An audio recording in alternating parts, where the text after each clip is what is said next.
comme promis, on va démarrer une succession de vidéos pour réaliser une application sous Android. Alors, le développement mobile est très vaste. On peut coder bien sûr sous iOS pour pouvoir faire des applications sur iPhone. On peut travailler en Java sous Android Studio pour pouvoir faire des applications pour tous les supports mobiles qui acceptent Android, etc. Alors on va voir Android, pourquoi? Parce que ça reste la méthode, on va dire, la plus facile pour pouvoir tester ensuite directement sur des téléphones et sur des tablettes et pour pouvoir mettre en ligne. C'est moins cher, c'est plus facile, enfin donc pour démarrer ça me paraît une très très bonne idée. Alors le développement mobile prend énormément d'importance depuis quelques années et ce qui est intéressant c'est qu'il est très accessible. C'est-à-dire que vous allez voir, on va réaliser ensemble une petite application qui va nous permettre quand même de voir pas mal de choses. On va aller même jusqu'à l'utilisation de bases de données distantes, donc on va quand même couvrir pas mal d'éléments de la programmation mobile. Et en réalité, autant on peut faire des applications extrêmement complexes, hein, on peut faire par exemple des jeux en 3D, etc. Autant on peut faire des applications qui sont relativement simples, qui peuvent être faites par une seule personne en peu de temps, et qui peuvent rapidement, enfin si on trouve une très très bonne idée, qui peuvent être, l'air de rien, rapidement rentables. Alors je ne résiste pas au plaisir de vous raconter la petite histoire de Snapchat, j'imagine que tout le monde connaît. Donc cette petite application qui au départ a été faite par deux étudiants, c'était un TP de fin d'études. Donc l'idée était juste d'envoyer des photos qui sont éphémères, quoi, hein, qui apparaissent et puis qui disparaissent très rapidement sur le téléphone cible. Et bien juste cette idée qui en réalité est très très simple à mettre en place, hein, à coder, a pris une ampleur assez énorme, hein, puisque l'application est sortie en 2011 sur iPhone, hein, donc sur l'Apple Store, et puis en 2012 sous Android, et la progression a été tellement fulgurante que en 2013, Snapchat a reçu une proposition de Facebook de rachat de 3 milliards. Donc ça vous donne une petite idée de l'influence, hein, de l'importance d'une application sur mobile et rapidement ce que cela peut devenir si vous avez la bonne idée. Alors il y a d'autres exemples très intéressants aussi, mais bon, je voulais juste vous en citer un pour vous mettre un peu l'eau à la bouche et pour vous inciter à vous mettre à coder sur mobile parce qu'il y a vraiment des possibilités. Donc là, ce qu'on va faire, c'est dans cette première vidéo, on va voir comment on installe correctement tout ce qu'il nous faut pour pouvoir coder correctement sous Android. Alors, pour commencer, si ce n'est pas fait, vous devez installer JDK. Donc, je vous invite à aller sur le site d'Oracle et pour pouvoir récupérer et installer JDK. Alors je ne vais pas le faire parce que bon, la plupart d'entre vous, j'imagine que vous avez déjà un JDK installé. Bon, si ce n'est pas le cas, faites-le. Et moi, il est déjà installé, j'ai pas trop envie de refaire toute la procédure. Bon, donc voilà, hein, il faut que vous alliez sur le site et que vous preniez la bonne version. Ensuite, alors ce qui nous intéresse vraiment, c'est l'installation donc et la configuration d'Android Studio, qui est vraiment l'IDE adapté. On peut travailler avec d'autres IDE hein, comme Eclipse, mais c'est le plus adapté pour pouvoir faire à l'heure actuelle pour pouvoir faire de la programmation Android. Alors il est en constante évolution, donc là on va récupérer la version 3.0.1.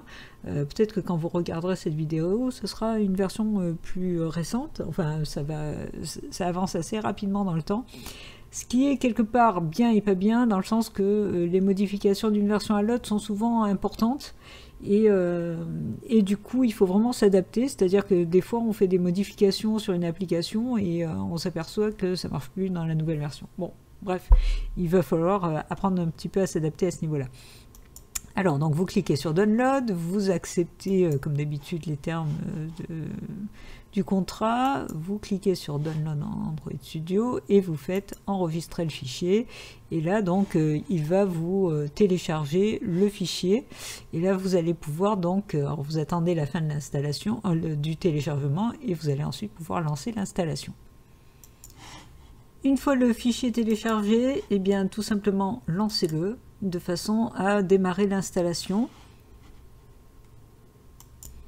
À partir de là, vous obtenez cette fenêtre, vous suivez et vous prenez toutes les options par défaut, donc ne changez rien, hein, vous passez à Next, bon, sauf si vous voulez changer l'emplacement, mais a priori, autant tout garder en état.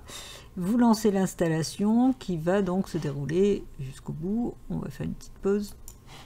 Donc là, il suffit de faire Next et pourquoi pas Start directement Android Studio.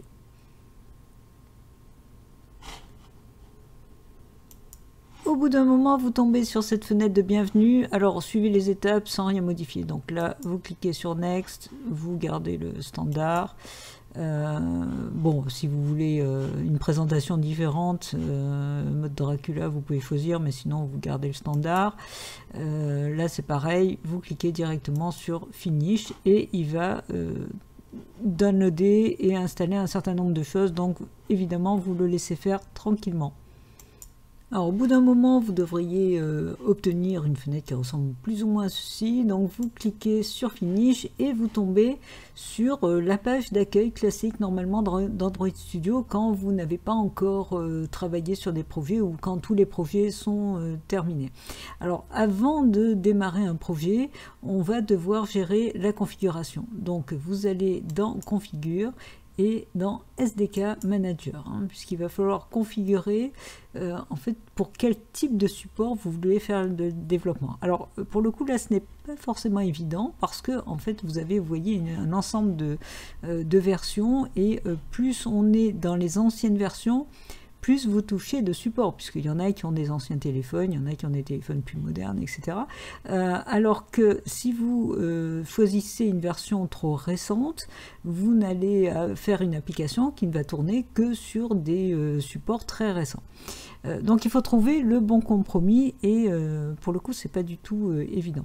Alors il vaut mieux éviter tout de même de prendre des versions au-delà de l'API 15 parce que là vous allez avoir évidemment très peu de fonctionnalités et ça risque de poser quand même pas mal de problèmes.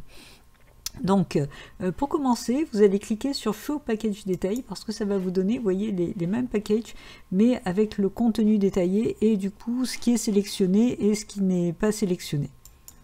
Alors, en plus de ce qui est sélectionné, vous allez sélectionner l'API 15 qui correspond à Android 4.0.3. Donc, on va descendre un peu.